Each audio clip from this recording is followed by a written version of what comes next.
J'ai une formation de sciences politiques et de sciences économiques, à Sciences Po Paris et à Paris 2. J'ai une carrière qui est une carrière essentiellement professionnelle, qui a été assez diversifiée. J'ai travaillé dans l'administration, au ministère des Finances, à la direction des relations économiques extérieures. J'ai travaillé dans une banque, qui était une banque d'État à l'époque, Banque française du commerce extérieur, qui existe sous une autre forme aujourd'hui.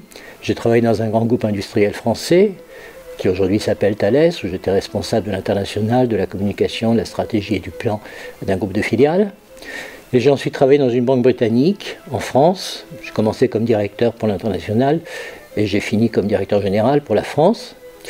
C'est après cette carrière qui était relativement structurée, traditionnelle, que j'ai décidé de m'établir à mon compte en tant que consultant. J'ai travaillé pas mal sur des questions liées au développement des pays pauvres avec la Banque mondiale, et j'ai la possibilité d'enseigner dans divers établissements, évidemment l'École des hautes études internationales et politiques, mais également HEC, Paris Dauphine, Paris Descartes et quelques autres institutions, dont une école d'officiers.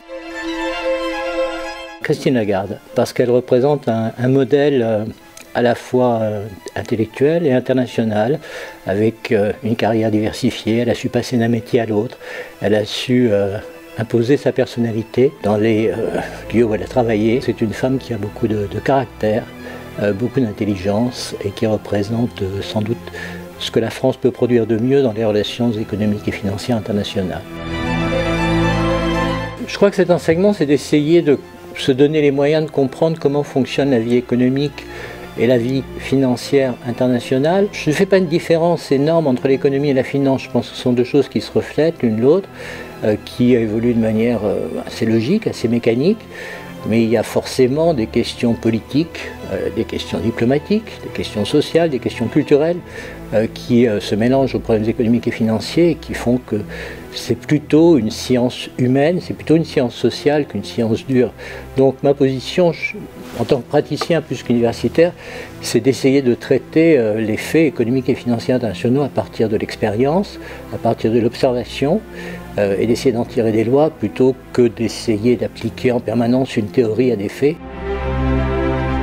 Il faut toujours analyser l'économie et la finance dans son contexte. Les mêmes causes ne produisent pas nécessairement les mêmes effets. Il faut essayer de comprendre le monde dans sa réalité physique, dans sa réalité temporelle aussi, l'histoire, pour comprendre les faits économiques et sociaux. Il faut développer sa curiosité.